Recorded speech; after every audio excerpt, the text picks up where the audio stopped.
मेरे बचपन को आपने याद करवा दिया, आपको धन्यवाद है जी। आभार। आज आपके कुछ सहपाठी भी जब इस पॉडकास्ट को देखेंगे तो बड़ी खुशी होगी। हाँ, वो यादें बिल्कुल बिल्कुल मुझे खुद को लगता है काश लौटा दे मेरे बीते हुए दिन को। वो गुरुकुलीय जीवन इतना स्वर्गीय जीवन था, ना राग था, ना द्वेष था, ना प्रतिस्पर्धा थी, ना अहंकार था। और अब यदि सीमा पर ऐसे सीमा के प्रहरी की जगह सीमा के गद्दार खड़े हो रहे हैं तो कितना चिंता का विषय। ये हमारे ऊपर कलंक भी लगा है। और ये जो अभी घटनाएं घट रही हैं, योग दिवस पर जो कमेंट्स किए लोगों ने, इनकी मानसिकता विकृत है, मैं मानता हूँ, और बहुत ही विकृत है, जो हम सबके लिए खतरे की घंटी है। पर ये सफल नहीं होंगे। सीमा के गद्दार भी खड़े हो रहे हैं, सीमा पर पत्थरबाज भी खड़े हो रहे हैं। कैबिनेट मंत्री का पीए यदि जासूसी में पकड़ा जाता है तो इससे ज़्यादा चिंता का क्या विषय है। 10 साल तक वो पीए रहा, छाया की तरह साथ में रहता है पीए। थाने पर घेराव किया, थाने पर पत्थर मारे हैं, पुलिस वाले के सीआई के पत्थर लगा है। आपके विरोधी आरोप लगाते हैं सनातन मेरे रग रग में, रोम रोम में, और मरते दम रहेगा। जहाँ के थे वहाँ लौट के आ जाओ आप। आपकी 10 पीढ़ी पहले आप कौन थे, 7 पीढ़ी पहले कौन थे आप लोग। हमारे वहाँ के लोग बंकरों में नहीं घुसते हैं जी, हमारे वहाँ के लोग छतों पर चढ़ते हैं। और मेरे आदर्श आप देखिए, योगी जी को भी देख लीजिए, वो क्यों गए राजनीति में, उनसे भी प्रश्न करते हैं। क्यों भादरिया महाराज ने गौ सेवा के लिए बहुत काम किया, उनको वंदन करता हूँ किया। उसके बाद में पथपेड़ा महाराज जी हमारे संपर्क में आए। एक तड़ला गो हत्याकांड नाम से एक नरशंस हत्याकांड हुआ था। संयोग से क्या है, हमारे प्रजापत समाज का भैरा राम जी की ढाणी पास में थी, एक जाट समाज की ढाणी थी। तो भैरा राम जी के लड़के उसके कुएं पर काम कर रहे थे। तो भैरा बंदाणी आदमी था, थोड़ा घबरा गया। मैं नाम नहीं लूंगा, पर उस समय DYSP उन्हीं के समाज का था।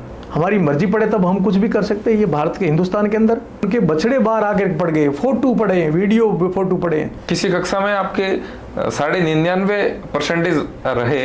मेरी कुंडली सारी आपने पहले से देख ली है क्या।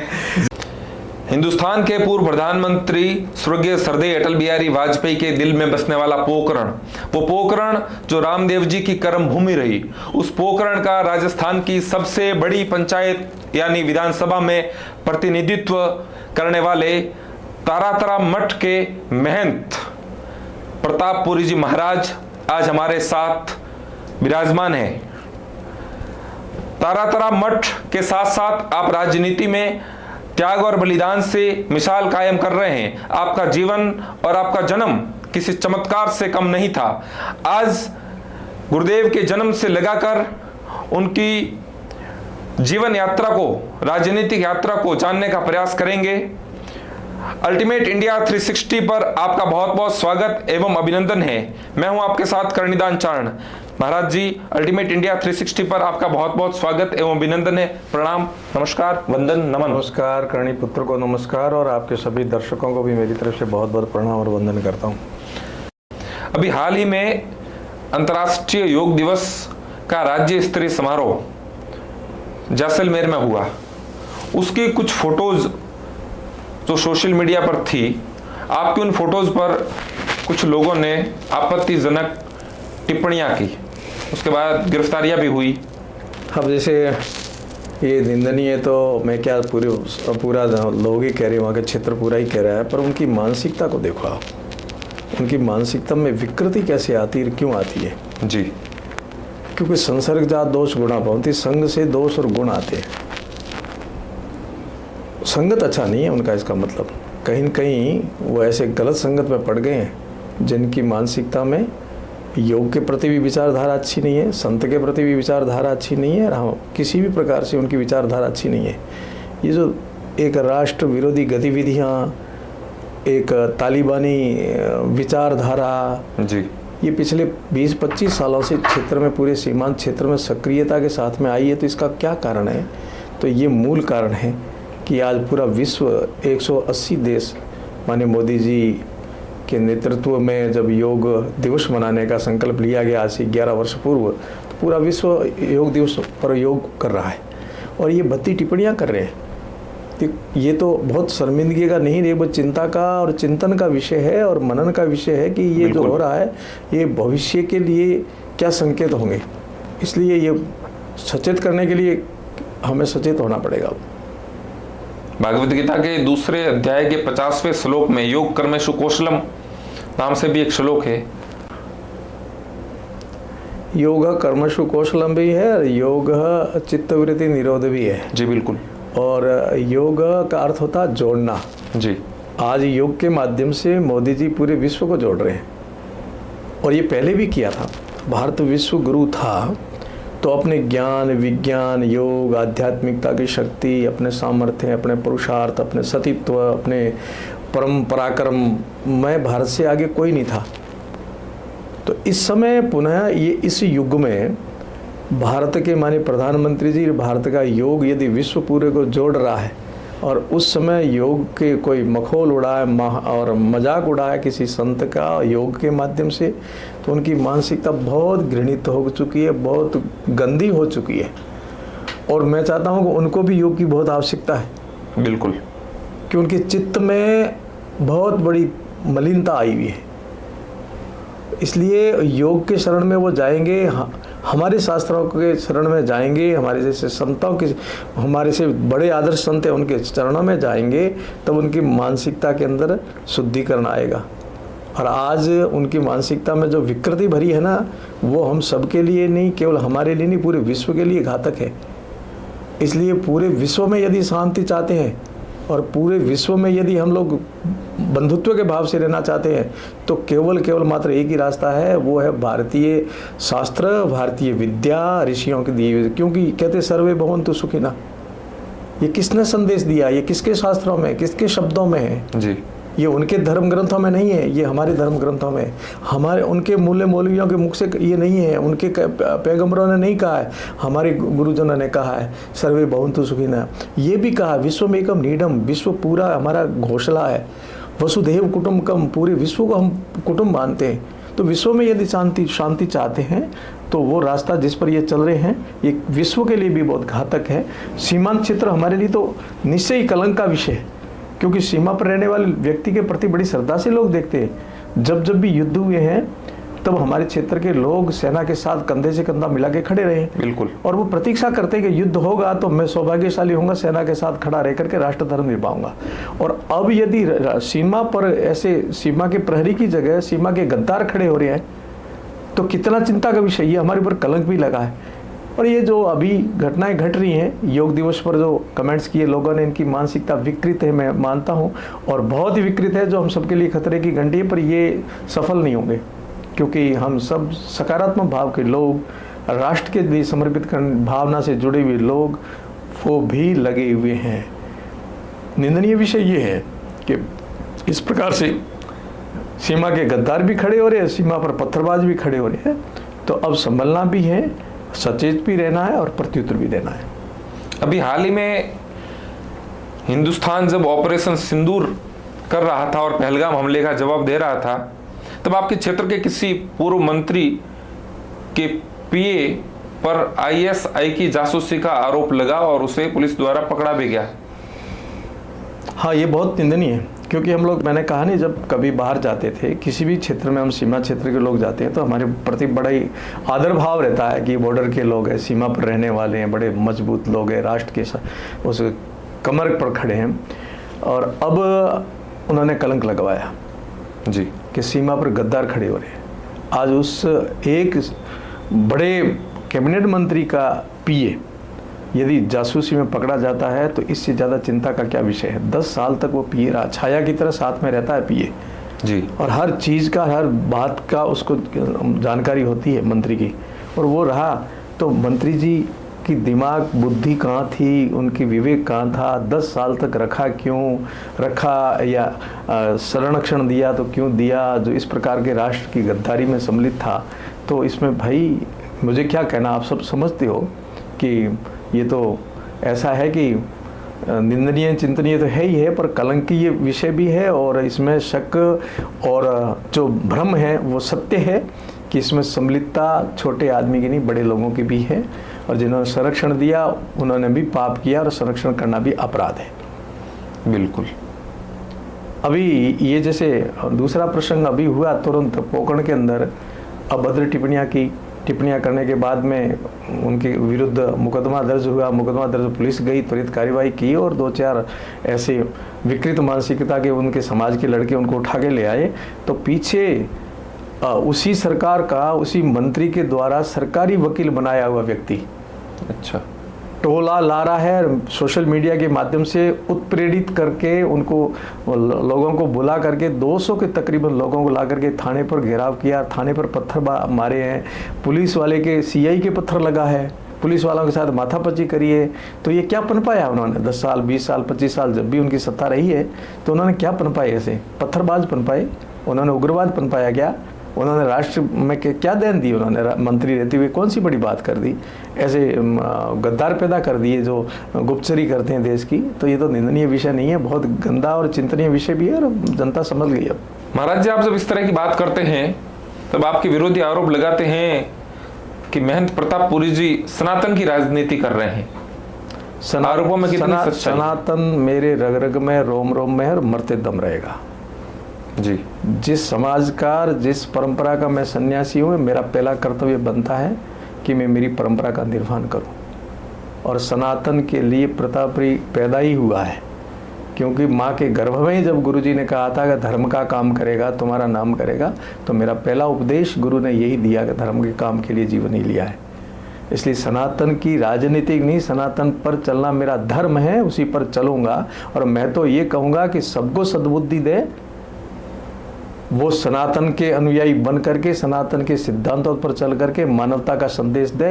और वो मानव जो मूल जड़ों में जुड़े हुए हो ना, जहाँ के थे वहाँ लौट के आ जाओ आप, तब आपको सद्बुद्धि देंगे।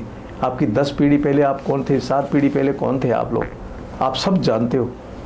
आपकी मानसिकता के अंदर विकृति जो आ रही है ना, आप सनातन की जड़ों से हटे इसलिए आ रही है कि पुनः सनातन की तरफ लौटना पड़ेगा। ये राजनीति नहीं, मेरा धर्म है। और रही बात सनातन की राजनीति, सनातन की राजनीति नहीं, सनातन के लिए करूँगा, देश के लिए करूँगा।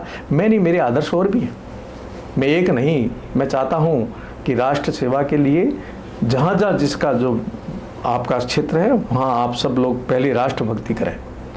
सभी ने किए, स्वामी विवेकानंद जी भी राष्ट्र के लिए गए थे, स्वामी दयानंद जी ने राष्ट्र के लिए प्रचार किया था, योगी जी भी राष्ट्र के लिए अब राजनीति में आए हैं, अन्य भी कोई आएगा राष्ट्र के लिए आएगा। तो इसमें कोई अतिशयोक्ति नहीं। मोदी जी भी आए, संघ के प्रचारक रहते हुए सन्यासी जीवन जीते हुए मोदी जी भी आकर के राष्ट्र की सेवा कर रहे हैं। तो अब तो हम सबका चिंतन बदल गया है, क्योंकि जो श्रद्धा आज मोदी जी, योगी जी में और संतों के प्रति जग रही है कि यदि सच्चे ढंग से यदि राजनीतिक क्षेत्र में कोई सेवा दे रहे हैं तो ये हमारे लिए आदर्श है। इसलिए मैं तो चाहता हूं कि इनसे प्रेरणा लेकर के असंख्य ऐसे जवान खड़े हो जो त्याग और सेवा के साथ में राष्ट्र की सेवा करने के लिए आए। ये युग हमारा युग है, इस युग में सब कुछ हमें करके दिखाना और सब कुछ हम ही करेंगे, ये भाव के साथ आना चाहिए। 2018 में राजस्थान में विधानसभा चुनाव थे। भारतीय जनता पार्टी ने अपने 199 उम्मीदवारों की सूची जारी कर दी थी। एकमात्र पोखरण बचा हुआ था जहां की भाजपा ने प्रत्याशी घोषित नहीं किया था। मात्र 10 दिन पहले पोखरण से 200 किलोमीटर दूर आपको प्रत्याशी बनाया जाता है, आप चुनाव लड़ते हैं और जबरदस्त चुनाव लड़ते हैं। मात्र 872 वोटों से आप चुनाव हारते हैं। इतना बेहतरीन प्रदर्शन, चुनाव का अनुभव कैसा रहा? देखिए, राजनीति में जाने का कारण और प्रसंग भी होना चाहिए जी। मैं तो संत के नाते आया हूँ, तो मेरा स्वधर्म बनता है राष्ट्र हितार्थ इदम राष्ट्र इदम न मम के भाव से। प्रतापपुरी न एक समाज का है, न किसी एक क्षेत्र का है। जहाँ भी मेरी आवश्यकता है मैं निश्चय ही वहाँ पहुँचूँगा, ये मेरे जीवन का संकल्प है। और 2018 में परिस्थिति ऐसी खड़ी थी जिसके कारण मुझे जनता की आवाज़ आई, वहाँ से आह्वान हुआ कि महाराज जी आएंगे तभी ये हार सकता है। परिवार तंत्र जिन्होंने पनपा रखा है पिछले 20-25 वर्षों से, तो जो भी आदेश हुआ प्रारब्ध था मेरा। और 9 दिन के अंदर भी जनता ने मुझे बहुत साथ दिया, क्योंकि राजनीति की रचनाएं कुछ पहले हो चुकी थी, इसलिए मात्र न्यूनतम मतों से रहे।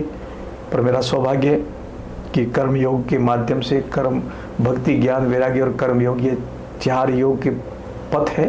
तो कर्म योग के माध्यम से नर सेवा, नारायण सेवा, राष्ट्र सेवा, सर्वोपरि सेवा के माध्यम से मुझे पोखरण की जनता ने वहाँ बुलाया, मेरे कर्तव्य का मैंने निर्वहन किया। अभी हम पिछले पॉडकास्ट में शिव के पूर्व विधायक, जैसलमेर बाड़मेर के पूर्व सांसद कर्नल मानविंदर सिंह जसौल से बात कर रहे थे। जसौल साहब ने बताया कि जब भी युद्ध की स्थितियां होती है तो लड़ने का मन करता है। आपका क्षेत्र सीमांत है, जब युद्ध की परिस्थितियां बनती है तो बहुत खतरनाक माहौल हो जाता है। उन परिस्थितियों में चैलेंज कितना रहता है महाराज जी? मैं मानता हूं कि जिनके रग रग में, रोम रोम में राष्ट्रभक्ति भरी होगी, जिनके डीएनए में सर कटने के बाद भी धड़ लड़ने वाले होंगे, वो तो कभी भी राष्ट्र की बात आएगी। जिनके डीएनए में माताएं, बहनें अपने छोटे छोटे भाइयों को, अपने पतियों को, अपने बेटों को 15-16 साल की उम्र में ही राष्ट्र के लिए, धर्म के लिए, अपनों के लिए युद्ध में भेजते थे, वो तो प्रतीक्षा करते हैं कि कब राष्ट्र के लिए युद्ध होगा और मैं राष्ट्र के लिए काम आऊँगा।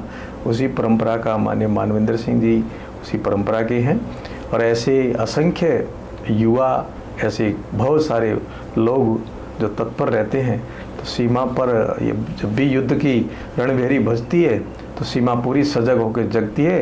और पूरी सीमा के क्षेत्र में इस बार जैसे ही आपने देखा हो कि हमारे वहाँ के लोग बंकरों में नहीं घुसते हैं जी, हमारे वहाँ के लोग छतों पर चढ़ते हैं, लड़ने के लिए तैयार रहते हैं। हमारे वहाँ के लोग छुपते और डरते और दूसते नहीं है। युद्ध की जब बजती है शायद स्वाभिमान के साथ समझौता नहीं करते, स्वाभिमान के साथ छाती चौड़ी करके, और ये स्वाभिमान जगाते कि मेरा सौभाग्य है कि युद्ध द्वार में सेना के साथ खड़ा रहूं। देश पहले, नेशन फर्स्ट। नेशन, जैसे हमारी भारतीय सेना उनके मिसाइलें, उनके ड्रोन तोड़ रहे थे तो हमारे लोग ऊपर खड़े होकर कैमरे से फोटो बना रहे थे और बड़े प्रश्न मुद्रा से बना रहे, ऐसे बोल रहे थे ये कटा वो कटा, जैसे कोई पतंग काट रहे हैं। तो वहाँ के लोग बड़े बड़े जुझारू और बहुत साहसी लोग। परंतु अब ऐसे जैसे गद्दार खड़े हो रहे ना, तब कलंक का छींटा लगता है कि कुछ ऐसे छुपे हुए घर के दुश्मन घर में ही पैदा हो रहे हैं। इनको घर में घुस करके मारना तो मोदी जी का काम है।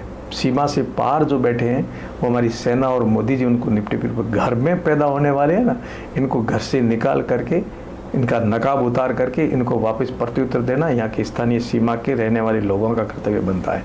इसलिए हमारा कर्तव्य बनता है कि इसे गद्दार कोई खड़ा नहीं हुए, उस पर ध्यान रखना, उनको प्रत्युत्तर भी देना है। आप तो सुप्रसिद्ध तारातर मठ के महंत हैं, संत का स्थान समाज में सर्वोच्च रहता है, फिर राजनीति में आने का मानस कैसे बनाया?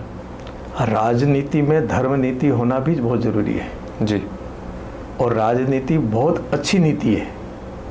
राजनीति का अर्थ और नेता का अर्थ क्या होता है? नियति सा नेता, जो ले चलने में सक्षम हो जी, और जिसके जीवन में त्याग और सेवा के साथ में सेवा करने का संकल्प हो, फिर दूरदर्शिता हो, कर्मठता हो, और भी बहुत सारे गुण हो।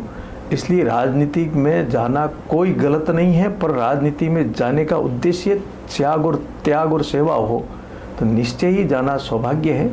और जब जब आप इतिहास उठा के देखोगे तो राजा कालीन संतों ने भी राजाओं का मार्गदर्शन किया है। बिल्कुल। राजनीति में धर्म भी रहना चाहिए, राजनीति में संत भी रहने चाहिए, राजनीति में प्रचारक भी रहने चाहिए, राजनीति में त्यागी पुरुष भी रहने चाहिए, क्योंकि राजनीति का उत्तर एक ही शब्द में मिलता है, वो है त्याग और सेवा के साथ, संकल्प के साथ राष्ट्र सेवा में जाएं, वो कोई भी जा सकता है। इसलिए मैं मानता हूँ कि संत के नाते मैं गया हूँ तो मेरा सौभाग्य है, मैं मेरे पथ पर ही चल रहा हूँ। और मेरे आदर्श आप देखिए, योगी जी को भी देख लीजिए जी, बिल्कुल। वो क्यों गए राजनीति में, उनसे भी प्रश्न करते हैं, क्योंकि लोग कोई करते होंगे सिर फिरे, छोटे मोटे प्रश्न करते हैं, पर उनके जीवन का आचरण देखिए आप, मोदी जी का देखिए, हमारे आदर्श हैं, उनका क्षेत्र बहुत बड़ा है, सम्मान है उनका। पर आज मैं मानता हूँ कि प्रत्येक घर के अंदर योगी और मोदी जैसा आदमी, युवा चाहिए हमारे को। प्रत्येक गांव में योगी और मोदी जैसा युवा चाहिए। हमारे गांव का सरपंच भी हो ना तो योगी और मोदी जैसा होना चाहिए। हमारे गांव का प्रधान आसपास का हो, चाहे जिला प्रमुख हो, चाहे एमएलए हो, चाहे और कोई हो, वो सब के सब आज आम जनता ये चाहती है कि योगी और मोदी जैसा होना चाहिए। तो इसलिए हम लोग अपने लिए, अपने स्वार्थों के लिए राजनीति में नहीं गए हैं। वह केवल मात्र भाव है, राष्ट्र भाव, नर सेवा नारायण सेवा। राजनीतिक में धार्मिकता के साथ में राजनीति करेंगे, और धार्मिकता के साथ राजनीतिक जब होगी तो सत्य और सही काम करेंगे और सही मार्ग पर चलेंगे लोग। गुरुदेव, भादरिया महाराज ने गौ सेवा के लिए बहुत काम किया, आपने भी उनसे प्रेरणा लेते हुए गौ सेवा के लिए आज तक बहुत काम किया है। मैं उनको वंदन करता हूँ। मेरे बालकाल से ही मेरे प्रेरणा स्रोत रहे हैं जी, और मेरे आदर्श भी रहे, मेरे प्रेरणा स्रोत भी रहे। मेरे से बहुत स्नेह करते थे, समय समय पर बुला करके आशीर्वाद देते थे, और बहुत लंबी चर्चाएं भी करते थे जी। इसलिए भादरिया महाराज जी का जो जीवन था वो एक बहुत हमारे लिए आदर्श पुरुष। इस क्षेत्र में ऐसे लोग कभी कभी युग युग युग युग पुरुष आते हैं, तो मैं उनसे बहुत प्रेरित होकर के मैंने गौ माता की सेवा के लिए भी कुछ किया। उसके बाद में पथमेड़ा महाराज जी हमारे संपर्क में आए। पथमेड़ा महाराज जी भी दशरनाथ जी महाराज भी गौ माता के लिए बहुत समर्पित भाव से काम कर रहे हैं, और उनको भी मैं प्रारंभ से उनसे परिचित हूँ, उनसे संपर्क में हूँ। जब पथमेड़ा गौशाला प्रारंभ हुई थी, जब बहुत कम मेरे हिसाब 18-20 गोवंश था, उस समय से पथमेड़ा महाराज जी के संपर्क में हूँ। और भादरिया महाराज जी के संपर्क में भी मैं बाल से बचपन से ही हूँ। तो मेरे ये दोनों विभूतियाँ जो गौ माता के लिए सब कुछ लगा करके कर रही सेवा, तो दोनों मेरे आदर्श रहे, और इनकी प्रेरणा से मैंने थोड़ा बहुत जो भी कर पाया गौ माता की सेवा की। आज तारात्रा मठ के संरक्षण में तकरीबन 3000 गोवंश, आज हम लोग भी उनके लालन पालन सेवा जितनी बनती करती, वो हमारा धर्म है। गौ माता हमारे ऊपर कृपा करी जी, तो इसलिए वो तो मेरी प्रेरणा स्रोत रहे और जीवन भर उनके बताए मार्ग पर चलेंगे। महाराज जी, आज से 20-25 साल पहले जब आप सक्रिय राजनीति में नहीं थे, तब आपने एक तड़ला गो हत्याकांड नाम से एक नृशंस हत्याकांड हुआ था। ये भी एक विकृत मानसिकता का प्रतीक था। इसके तह में जाकर के मैं आपको बताऊंगा कारण क्या हुआ था तड़ला गो हत्याकांड में। जी। मुस्लिम समाज में कोई वयोवृद्ध व्यक्ति जिसकी श्वास नहीं निकलती, मर नहीं रहा था, तो कोई बाहर का एक मौलवी आया हुआ था। उसने ये कह दिया कि इसके पीछे अपन गाय काटने का बोल दे तो ये इसका इंतकाल जल्दी हो जाएगा। तो वहाँ के लोगों ने ऐसा ही किया। संयोग से क्या है, हमारे प्रजापत समाज का भैरा राम जी की ढाणी पास में थी, एक जाट समाज की ढाणी थी, तो भैरा राम जी के लड़के उसके कुएं पर काम कर रहे थे। रात को भैरा राम जी वहीं से निकल करके आ रहे, तो रास्ते में मुसलमानों का ये घर था। तो रात को गाय को बांध करके जब काटना हलाल करना शुरू किया, गाय आवाज़ करी, करुण आवाज़। तो भैरा राम जी ने सोचा गाय रस्सी में फंस गई है, तो वो जैसे ही गेट पर चले गए तो उनको पता चला कोई आ गया। तो आया कौन के, भेरा आया। तो भेरे को पकड़ करके अंदर बिठा दिया उसकी आंखों के सामने, और उसको डराया और धमकाया कि तू ये जो हम कर रहे हैं बताएगा नहीं, बताएगा तो तेरी हालत खस्ता कर। भेरे को कस्में दिलाई, साफा ले लिया, हाथ बांधे, सब किया। तो भेरा बंदानी आदमी था, थोड़ा घबरा गया, तो उसने हाँ कह दी कि नहीं मैं नहीं कहूँगा। पर भेरा भी तो आखिर वो हिंदू था, गौ माता का उनकी आदर्श है, उनके पूजनीय है। तो भेरे तो जैसे जैसे रात निकाली, सुबह आकर के तुरंत कहा। तो वहाँ के लोग इकट्ठे हो गए बहुत सारे, और मुझे सूचना दी, मैं काफ़ी दूर था। तो मेरा धर्म बनता था। मैंने कहा नहीं, प्रतापरी की कोई जाति भी नहीं है, प्रतापरी का कोई क्षेत्र नहीं है, प्रतापरी का केवल एक भगवा बना है। इस परंपरा का कभी भी कोई आह्वान होगा तो वहाँ प्रतापरी अग्रिम पंक्ति में खड़ा रहेगा, ये मेरा कर्तव्य बनता है। तो मैं तुरंत गया, वहाँ देखा मैंने परिस्थितियाँ। उन्होंने आनंद फानन में जो कुछ किया, उस गाय के अवशेषों को कुएँ में डाल दिया, और झूठ बोले कि गाय पानी पीती हुई कुएँ में गिर गई। तो हमने अवशेषों को बाहर निकलवाया। लगभग 2000-3000 लोग आ गए, पुलिस आ गई, बहुत बड़ा जाब्ता आ गया। तो अवशेषों में उसमें उस समय जो मैं नाम नहीं लूंगा, पर उस समय DYSP उन्हीं के समाज का था। अच्छा। और ADM भी उनके, सत्ता उन कांग्रेस की थी उस समय, मंत्री उनके, MP उनके, MLA उनके, सब उनके थे। तो उन्होंने अपनी राजनीतिक दृष्टि से इस विषय को दबाने की भरपूर कोशिश की। बोलेगा नहीं महाराज ये निकल गए अवशेष निकले। तो मैंने तुरंत तर्क दिया, मैंने क्या अवशेष निकले, इसकी हड्डियां अलग कैसे हो गई? यदि ऊपर से गिरती है तो क्रैक होती है, अलग नहीं होती। चमड़ा कहाँ गया, मांस कहाँ गया?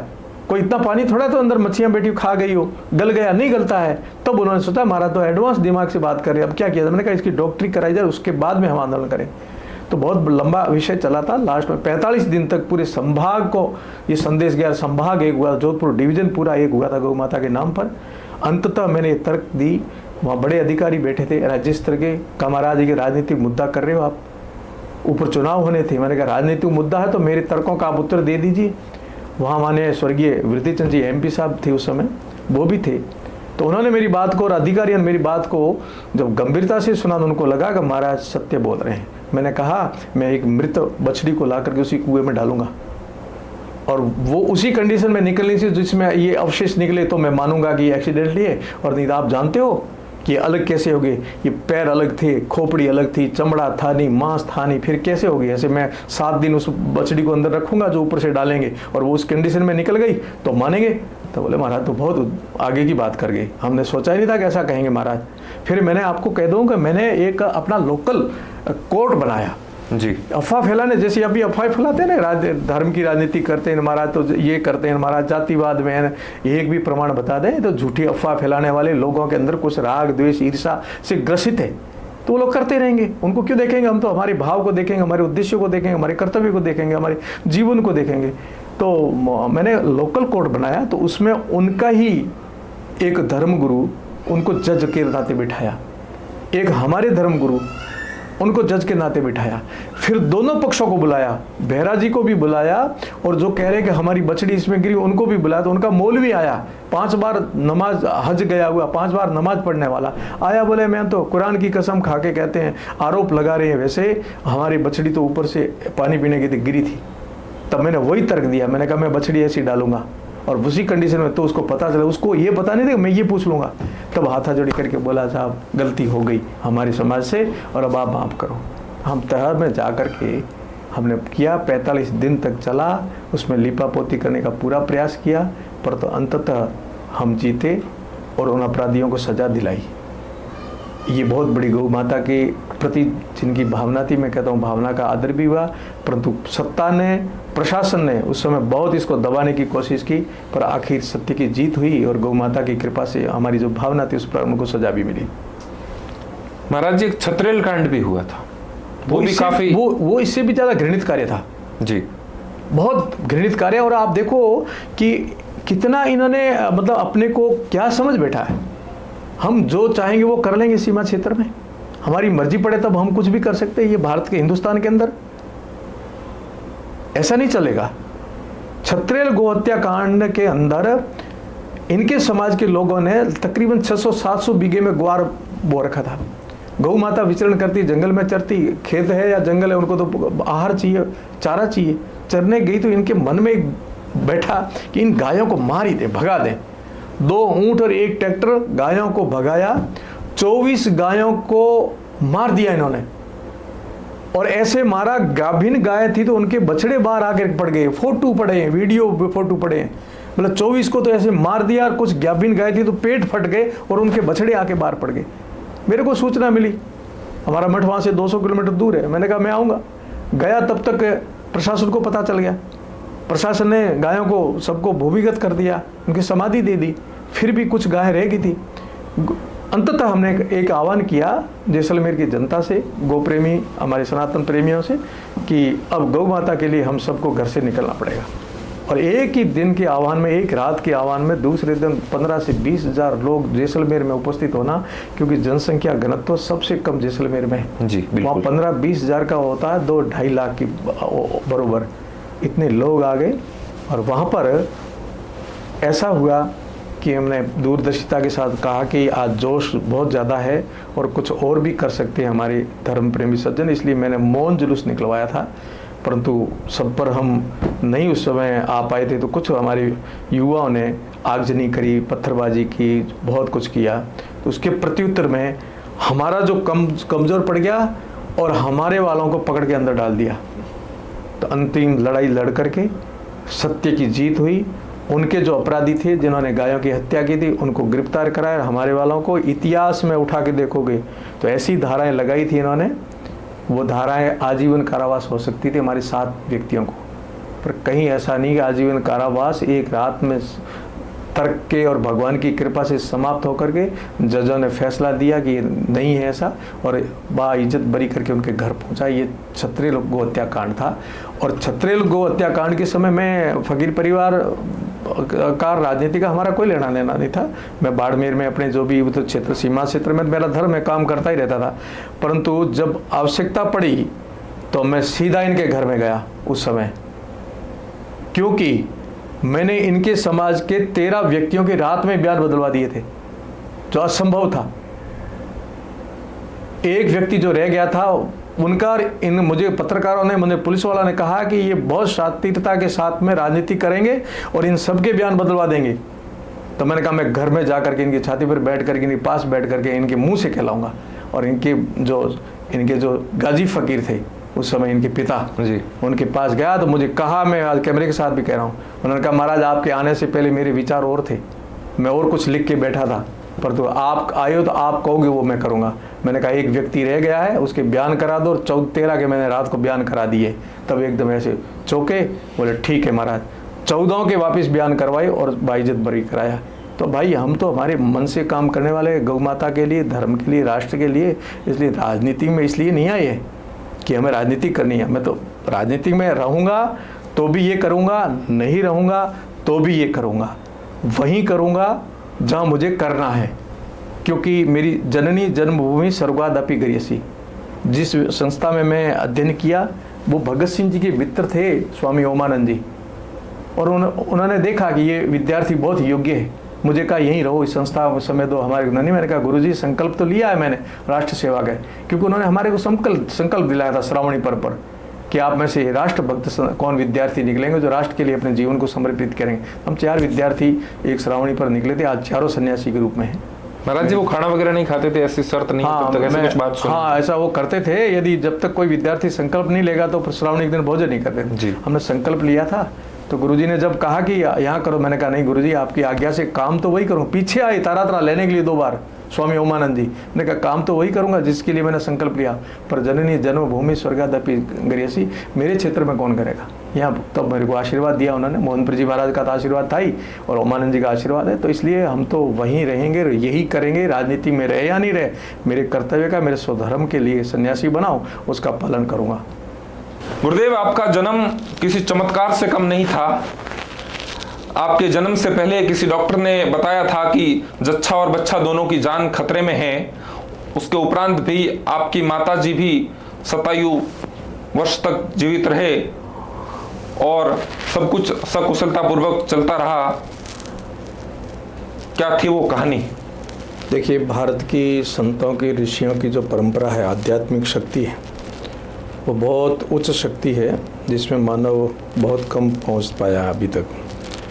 हमारा आदिकाल में जो हमारे पास विद्याएं थी, शक्तियां थी, वो आध्यात्मिक शक्ति, और हमने पहले आध्यात्मिक उन्नति की थी, और आध्यात्मिक उन्नति के बलबूते पर भारत के वो आविष्कार हुए, और वो ऐसे ऐसे थे। आप देखिए महाभारत के समय युद्ध हो रहा है, कोई सैटेलाइट नहीं था, कोई उपग्रह नहीं था, और संजय सारा का सारा दृश्य बता रहा था। वो आध्यात्मिक शक्ति और वो कौन सा आविष्कार था। ऐसी भारत की एक विशेषता रही है। गुरु महाराज बहुत सिद्ध पुरुष थे, वचन सिद्ध थे, योग थे, परमांश स्थिति में थे। तो निश्चय ही मेरी माताजी को पागल कुत्ते ने काटा था, और माताजी ने संकोचवश किसी को कहा नहीं। कुत्ता को तो लोगों ने मार दिया पागल समझ करके, और पागल था ही। परंतु माताजी के 2.5 दिन बाद माताजी के रेबीज के कीटाणु सक्रिय हो गए जी। माताजी की जब सारी गतिविधियां देखी, पागल रेबीज की जो होती है, भागना, दौड़ना, पानी नहीं पीना, ये सारी प्रतिक्रिया हुई, तो पूछा माताजी से, तो माताजी ने कहा कुत्ते ने तो काटा था। तो उन्होंने कहा ठीक है, कुत्ते ने काटा तो अपने हाथ में तो कुछ नहीं रहा है। डॉक्टर के पास ले गए, तो डॉक्टर ने भी मना ही किया कि कोई उपचार नहीं है, क्योंकि रेबीज का पेशेंट के रेबीज होने के बाद बचता नहीं है, ना कोई इलाज है, तो उससे पहले लाते हैं, इंजेक्शन लगाते हैं। तो ठीक है, फिर डॉक्टरों ने जब मना किया तो एक ही द्वार दिखा गुरु का, और मेरी माताजी को वहाँ ले गए। तो उसमें मैं संभव था, मुझे जैसा कहा है परिजनों ने कि 5-1 महीने का गर्भस्थ माँ के गर्भ में था मैं। गुरुजी से निवेदन किया कि गुरुजी दोनों जीव खत्म हो जाएंगे, डॉक्टरों ने हाथ खड़े कर दिए हैं, आपकी कृपा हो तो सब कुछ संभव है। महाराज जी ने कोई प्रत्युत्तर नहीं दिया, कहा लेट गए थे सायंकाल के समय, चाय पानी करवाओ इनको और भोजन करवाओ, और ऐसे जैसे तैसे रात निकाली होगी। प्रातःकाल ब्रह्म मुहूर्त में गुरुजी ने उनको बुलाया, मेरे माता पिता और परिवारजनों को, इधर आइए, आप चिंता मत करो, क्योंकि कहा था कि गर्भ में है, आशा है। तो बोले कोई चिंता मत करो, भगवान की कृपा से, गुरु महाराज की कृपा से कोई नहीं मरेगा, गर्भ में लड़का होगा और वो संत बन के धर्म का काम करेगा, तुम्हारा नाम करेगा जी, आप घर जाइए। तो बस ये कृपा ही मानो कि गुरु महाराज के वचन सिद्ध महाराज थे और वचन उनके सार्थक हो गए। मेरी माताजी के अभी स्वर्गवास हुआ, 105 वर्ष के होके गए, और मेरा जन्म हुआ तो 5 वर्ष की उम्र में ही जब मुझे आभास हुआ कि मैं सन्यासी हूँ, तो प्रतीक्षा में था बाल मन से ही कि महाराज कब आएंगे, महाराज जी कब आएंगे, उनके साथ जाऊँगा। तो जैसे ही महाराज जी आए तो मैं तो बहुत प्रसन्न हुआ और जिद की कि मैं तो महाराज जी के साथ ही जाऊँगा। बड़ी जिद करी, रोना धोना सब किया, मुझे याद है। तो परिवारजनों ने मुझे फुसलाने की भी प्रयास किया कि आपके नए कपड़े लाएंगे फिर कभी ले जाएंगे। मैंने कहा नहीं, मैं तो आज ही जाऊंगा। तो मेरा सौभाग्य और संयोग अच्छा रहा कि ऐसे सिद्ध पुरुष के चरणों में 5 वर्ष की उम्र में ही जाने का सौभाग्य मिला। और फिर जब ऐसे सिद्ध पुरुष के चरणों में रहने का बचपन से ही प्रारंभ हो जाता है तो मैं तो मानता हूँ सारा गुरु कृपा से ही है। ऐसे सिद्ध पुरुष के चरणों में उन्होंने माँ की तरह लालन पालन किया, पिता की तरह मुझे और जो देना चाहिए वो भी दिया, और गुरु की तरह है उन्होंने मुझे ज्ञान और आशीर्वाद दिया। तो मेरे 3 ही रूप मैंने गुरु जी में देखे थे जी। तो मैं सौभाग्यशाली नहीं, मैं परम सौभाग्यशाली हूँ कि ऐसे सिद्ध पुरुष के चरणों में और उनके ही द्वारा मेरा जीवन मिला। तो ये तो मेरे लिए बहुत बहुत बड़ी बात है। आपके त्याग और बलिदान को नमन और वंदन है। आप पढ़ने में बचपन में बहुत तेज थे। ये तो गुरु कृपा ही है, मोहनपुर जी महाराज का आशीर्वाद, गर्भ में आशीर्वाद मिल गया था। तो मैं तो मानता हूँ जो कुछ हूँ उनकी कृपा से। किसी कक्षा में आपके 99.99% रहे और उसके बावजूद आपने आपके मेरी कुंडली सारी आपने पहले से देख ली है क्या? जी ऐसा है, मैं बता दूं। आपके शिक्षक जी ने से आपने पूछा फिर आधा नंबर कैसे कट गया? मेरे बचपन को आपने याद करवा दिया, आपको धन्यवाद है जी। आभार। मैं जब गुरु जी के आशीर्वाद से तारातरा में जब पढ़ रहा था, मेरे साथ के अभी सुन भी रहे होंगे विद्यार्थी जो मेरे साथ पढ़ते थे, अभी तो कोई शिक्षक है, कोई रिटायर होंगे हुए जी। तो मैं प्रारंभिक शिक्षा में ही प्रथम आया था विद्यालय में जी। तो हमारे मठ में एक मेरे बड़े गुरु भाई आज भी बैठे हैं, रघुपुरी जी महाराज। तो मैं तो बहुत खुश होकर गया, ऐसे छाती छोड़ी करके मैं विद्यालय में स्कूल में प्रथम आया हूँ। तो रघुपुरी जी ने मेरे ऊपर एक ऐसे कहा, जिसको ताना कहते, ताना मारा है, तू इतना होशियार नहीं है क्या? जी। महाराज कहे गुरु जी के डर से माठ साहब के तेरे को फर्स्ट ले आए, तू इतना होशियार है ना तो बड़ी स्कूल में आके बता। अच्छा। तो मैंने जिद कर दी, मैं कहा गुरु जी मैं इस विद्यालय में नहीं पढ़ूंगा। अब हमारे पास में लीलसर बड़ा विद्यालय, तो रघुपुरी जी ने कहा लीलसर में आगे बता जी। तो फिर तारातरा में, उसके बाद लीलसर गया, लीलसर में भी प्रथम आया जी। और ये सेवा का भाव मेरा अभी से नहीं है। मैं बचपन से, जैसे उस समय भी विद्यालयों में क्या होता था, स्कूल का अध्यक्ष बनाते थे, छात्र नेता जी। तो मैं वहीं से मेरी प्रारंभ है यात्रा। मैं किसी के काम आ जाऊं, मैं किसी के काम आ जाऊं, मैं किसी के योग्य हूं। तो वहाँ तारातरा में, फिर लीलसर में भी मैंने 6ठी में प्रवेश लिया। तो 6ठी में लीलसर में जाते ही वो गुरुजी की कृपा से सीधा तो छात्राध्यक्ष और वहाँ विद्यालय में प्रथम आ गया। प्रथम आते मैंने रघुपुरी जी को कहा, मैंने कहा ले मैं तो लीलसर में भी प्रथम आ गया। तो रघुपुरी जी फिर बोले गाँव की स्कूलों में आया है, शहर की स्कूल में आया तो पता मानो जहाँ बड़े बड़े अधिकारियों के बड़े बड़े लोग पढ़ते हैं वहाँ आए तो पता चले। फिर मैं शहर में आया। मैं वंदन करता हूँ मेरे उस प्रजाचक्षु गुरु को, अमोलक चंद जी सुथार। वो शहर बाड़मेर था? बाड़मेर शहर 3 नंबर विद्यालय मुझे याद है, लगभग 3-4 हज़ार विद्यार्थी होंगे उस समय। अमोलक चंद जी सुथार माठ साहब प्रजाचक्षु थे पर बहुत विद्वान थे। तो मैं कक्षा में बैठा तो मेरी कक्षा का मॉनिटर मुस्लिम बच्चा ही था जी। तो मैं बैठा, जैसे प्रश्न पूछने शुरू किए तो मैं गुरुजी मैं उत्तर दूंगा। तो बोले कौन लड़का आया है, कहाँ से आया है, देखते नहीं थे। तो बोले तारातरा से आया है, बाप जी का चेला। बोल के क्या बोलना, तो जो वो पूछे मैं उत्तरदारी का बहुत योग्य आया। ये तो बच्चा कहाँ से आया, बोले तो आज से मॉनिटर इसको बनाओ। तो मेरी तो दुश्मनी वहीं से शुरू हो गई थी तो उसको बहुत दुखी हुआ। तो नेता बनने की पृष्ठभूमि वहीं से नेतृत्व नियति से नेता जो ले चलने में सक्षम हो, किसी के काम आ जाए, तो भावना शुरू से थी। उसके बाद में मैं वहाँ उस विद्यालय में प्रथम आया। पूरी एक चर्चा का विषय बना के ग्रामीण क्षेत्र का लड़का इतना होशियार आया। तो फिर मैंने गुरुजी से कहा कि गुरुजी अब मेरा अध्ययन यहाँ नहीं चाहता हूँ। तो मेरे को गुरुजी ने कहा आबू, उस समय क्या कि आबू बहुत हमारे वहाँ के विद्यार्थियों को भेजते थे। फिर गुरुजी ने कहा आपको गुरुकुल भेजेंगे।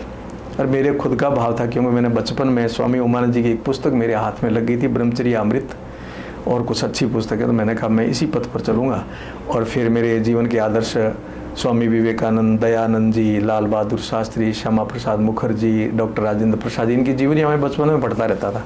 तो मन में ये बैठ गया था कि ऐसा बनना, ऐसा करना, ऐसा बनना। बाल मन में मैं मानता हूँ बच्चों को जीवन से प्रारंभ में ही ऐसे लोगों की जीवनियाँ पढ़नी चाहिए, ऐसे लोगों को आदर्श पुरुष बनाना चाहिए, प्रेरणा भी उनसे लेनी चाहिए, तभी आप जाके वहाँ पहुँच कुछ कर पाओगे। जी बिल्कुल। तो मैं तो आज भी कुछ मानता हूँ ना, तो मेरी ये आदर्श पुरुष है, उनसे मैं प्रेरणा लेता रहा। बचपन में बहुत एकांत में बैठ करके सोचता था ऐसा करूँगा, ऐसा करूँगा। तो फिर मैं गुरुकुल में गया और गुरुकुल में जाने के बाद में वहाँ भी वही प्रक्रिया, वहाँ गए तो जाते ही प्रथम आ गए, और चर्चा का विषय बना। और राजस्थानी बहुत होशियार एक लड़का आया है, खेल में भी बहुत अग्रणीय था, यहाँ भी राज्य स्तर पर खेले थे हम लोग। अंग के काफ़ी, शरीर के कई अंग जो हमने खेल में तोड़ फोड़ रखे हैं। कान ये आप देखोगे तो कुश्ती में तोड़वा रखा, हाथ ये कबड्डी में तोड़वा रखा। उस कहानी पे भी आएंगे महाराज जी, वो भी बड़ी कहानी है, हमने उसके बारे में रिसर्च करी। तो ऐसा करके गुरुकुल में प्रवेश हुआ तो वहाँ भी छात्र देता जाते ही। वहाँ भी हमारे विद्यालय सभा करके एक थी, उसमें छात्र का चुनाव होता था पूरे गुरुकुल का। तो छात्र नेता मुझे वहाँ के विद्यार्थियों ने बनाया और फिर सेवा का भाव रहा, अध्ययन कर। तो आपने जो प्रश्न किया था वो प्रश्न हमारा ये था कि हमारी भाषा की जननी व्याकरण है जी, और सभी भाषाओं से प्राचीन भाषा कही जाए या सभी व्याकरणों से कि प्राचीन कोई व्याकरण है तो संस्कृत है। व्याकरण के सिलसिले में हमने सुना कि आपको अष्टाध्यायी कंठस्थ थी। हाँ, वो इसी प्रसंग पर मैं कह रहा हूँ कि जो 99.5 अंक मेरे कटे थे वो अष्टाध्यायी में ही कटे थे जी, आधा अंक। हाँ, आधा अंक, हाँ आधा अंक, 99.5% मिले, आधा अंक कटा। तो अष्टाध्यायी में वो व्याकरण की जननी है और बहुत उसके महर्षि पाणिनि कृत अष्टाध्यायी है, बिल्कुल जैसे योग पतंजलि का, ऐसे महर्षि का व्याकरण है। तो बहुत क्लिष्ट कठिन है और बहुत ही उसमें परिश्रम करने के बाद वो स्मरण में करने पड़ते हैं। तो जो मैंने परीक्षा दी तो उसमें अष्टाध्यायी में मेरे 99.5% नंबर है, आधा कट गया। तो अभी आचार्य जी विराजे हैं, आचार्य विजयपाल जी, उस समय भी हमारे आचार्य थे, आज भी हैं। तो मैंने उनसे जाके जिद की, बालमन था, मैंने कहा आचार्य जी मेरा आधा नंबर क्यों कटाया आपने जी? तो बोले आधा नंबर के लिए क्यों इतना परेशान कर रहा है सबको, तू भी हो रहा है, कोई बड़ी बात नहीं और आगे बढ़ना। तो मुझे याद है आपने वो मेरी घटना याद करवा दी, आधे अंक वाली। महाराज जी, हमारी कोशिश रहती है पॉडकास्ट में कि जिन भी चर्चित हस्ती के साथ हम पॉडकास्ट करें उनके बचपन से लेकर अब तक की सारी यादों को ताज़ा करें। आज आपके कुछ सहपाठी भी जब इस पॉडकास्ट को देखेंगे तो बड़ी खुशी होगी। हाँ, वो यादें बिल्कुल बिल्कुल, मुझे खुद को लगता है काश लौटा दे मेरे बीते हुए दिन को। वो गुरुकुलीय जीवन इतना स्वर्गीय जीवन था, ना राग था, ना द्वेष था, ना प्रतिस्पर्धा थी, ना अहंकार था, बस एक ही ना कोई चिंता थी। एक परिवार जैसा वातावरण था। पूरे देश के प्रत्येक प्रदेश के विद्यार्थी वहाँ, प्रत्येक जाति समाज के बच्चे थे, कुछ विदेशों के बच्चे भी थे, वहाँ रहते थे हम लोग, साथ में पढ़े। 13 वर्ष तक एक ही छत, एक ही मैदान में खेले खाए थे। तो कितना हमारे लिए अविस्मरणीय, अद्भुत सुनहरा, अद्भुत सुनहरा। हाँ, फिर मैं सन्यासी था ना, तो जब परीक्षा की बात आई तो मेरे विद्यार्थी अभी भी मेरे को सुन रहे हैं, उदय भानु जी, राजेंद्र जी, कई लोग अभी लेक्चरर प्रोफेसर बन गए जी। तो उन्होंने कहा कि तू बहुत होशियार है पर हमारे लिए समस्या है क्योंकि यूनिवर्सिटी में तू सबसे आगे नंबर ला रहा है, फिर नौकरी में भी तू आगे जाएगा। मैंने कहा मेरे को नौकरी नहीं करनी। तो बोले इसका क्या प्रमाण है तू नौकरी नहीं करेगा? तो मैंने कहा आज से आप यदि कहते तो मैं परीक्षा देना ही छोड़ देता हूँ। अच्छा, आपको ये लगता है कि मेरे कारण आप यूनिवर्सिटी में यदि गोल्ड मेडलिस्ट बनेंगे या आपको विद्यालय में प्रथम का अंक मिलता है तो मैं आपके लिए ये भी त्याग करता हूँ, मैं आज से आगे परीक्षा नहीं दूंगा। तो मैं बिना परीक्षा फिर पढ़ा जी। और मेरे बहुत अच्छे आदर्श गुरु थे, उसमें आचार्य प्रद्युमन जी जो अभी बीच में पतंजलि में काफ़ी लंबे समय तक रहे जी, जिन्होंने कानपुर गुरुकुल खोला वो, और हमारे वेद आपने हमारे वर्णी जी, वेदपाल जी, हमारे विजयपाल जी और बहुत सारे ऐसे आचार्य थे, जिन्हें आनंद प्रकाश जी जो व्याकरण के बहुत बड़े मूर्धन्य विद्वान, जिन्होंने अभी कन्या गुरुकुल हैदराबाद में खोला। तो उन सब ने मुझे पढ़ाया और मैं उनके पास रहा। एक हमारे भवेंद्र जी जो बांग्लादेश से आकर के यहाँ बंगाली होते हुए भी अपनी संस्कृत में प्रकांड विद्वान बने और आज वो वहाँ पतंजलि व्याकरण के अध्यापक है। तो फिर मेरा एक और रोचक कहानी सुनाता हूँ मैं आपको। मेरा नाम प्रतापपुरी था मठ से, तो वहाँ गुरुकुल में नाम परिवर्तन करते हैं, तो नाम रखा प्रियव्रत जी। प्रियव्रत में जब मैं अध्ययन में बहुत होशियार था तो इन सभी आचार्यों ने कहा ये प्रियव्रत नहीं, इसका वाचस्पति नाम रख दो, यानी वाणी का पति जी। बिल्कुल, तो फिर मेरा नाम वाचस्पति भी रखा। अच्छा, तो इन गुरुओं की कृपा से अच्छा रहा, बहुत अच्छा अध्ययन रहा। बचपन के वो दिन तो बहुत सुनहरे थे, खेल में, पढ़ाई में। हाँ, मैं गुरुकुल का आदर्श विद्यार्थी के रूप में अपना जीवन जीता था। किसी भी नियम कानून का गुरुकुल में कभी मैंने नहीं तोड़ा जिसके कारण मुझे कोई प्रताड़ना या सजा मिली हो जी। जबकि इतना अनुशासित गुरुकुल है हमारा कि लघु शंका करने के लिए हमारे को 2 कालांश के बाद में 5 मिनट मिलते थे। 5 मिनट में आपको वापस आना, यदि नहीं है तो पूरे कालांश आप खड़े खड़े अध्ययन करोगे। मैंने वो भी नियम नहीं तोड़ा। पौने 4 बजे उठना तो उठना ही उठना। हमारे को देख करके आप घड़ी मिला सकते थे कि इतने बजे ये कार्य करना, तो वही करते हुए मिलते थे। तो ऐसा अनुशासित जीवन था हमारा। खान पान भी आप देखिए हमारे वहाँ, आप मसालों में मानोगे तो मेरे को विद्यार्थी मेरे मित्र सुन रहे, वो तो सब सुन रहे, आपको पता नहीं हमने 13 साल क्या जीवन जिया। चप्पल जूती बिल्कुल नहीं, सिले हुए कपड़े की एक कुर्ता, बनियान भी नहीं, स्वेटर भी नहीं, सर पर कुछ नहीं, और आपके मेखला एक और एक जनेऊ, और खाने में केवल उबला हुआ सब्जी या दाल, मसाले के रूप में केवल हल्दी डालते थे, नमक मिर्च का नाम ही नहीं होता था। मतलब मैं ये कहूँ कि वो भी जीवन सन्यासी जैसा ही था। तो सन्यासी की नींव वहीं से पड़ी है। सन्यासी की नींव वही होती है। ब्रह्मचर्य अवस्था में हमने वो तपस्या करी है, 12 वर्ष से 13 वर्ष तक हमने वो तपस्या उन गुरुओं के साथ बैठ करके करी है। वो जानते नहीं लोग कि प्रताप जी का जीवन क्या। ये बात ठीक है, आपका सौभाग्य है कि आपने आज मुझे बिठाया, ये लोग सारी बातें में हम यही चाह रहे हैं कि आपका पूरी जीवन यात्रा लोगों के सामने आए। हर एक भी गुरुकुल के नियम कानून को नहीं तोड़ा, और ये था कि मैं हर क्षेत्र में सर्वश्रेष्ठ हूँ, गाने में, भजन में, बोलने में, लिखने में, पढ़ने में, खेलने में। और वो मोहनपुर जी महाराज की कृपा थी जी कि जो चाहा वो हुआ। मैं जब तक रहा गुरुकुल में तो एक आदर्श विद्यार्थी के रूप में रहा, और आज भी मेरे मित्रों के लिए मैं आदर्श हूँ, मॉडल हूँ। आज भी मेरे लिए वो मॉडल आज तो आपके बहुत सारे फॉलोवर हैं, आप बहुत सारे लोगों के लिए आदर्श हैं। जैसा कि आपने कहा कि बचपन का समय सर्वश्रेष्ठ होता है, शायद कोई आदमी इंसान मांग सकता तो वापस हमेशा ये मांगता कि मुझे मेरा बचपन लौटा दे। काश वो संभव होता, पर वो संभव नहीं। हाँ है, संभव है, संभव है। वो ये है कि आप अच्छे कर्म करो। अच्छा, पुनः हमारे देवताओं ने भी कहा है कि हे भगवान, हमें यदि जन्म दे तो भारत भूमि में देना और इस सनातन धर्म में देना। तो मैं भी यही प्रार्थना करूंगा, हे प्रभु मेरा बचपना अगला इसी धर्म में, इसी धरा पर हो। ये मेरा बचपना वहीं से शुरू कर दें वापस।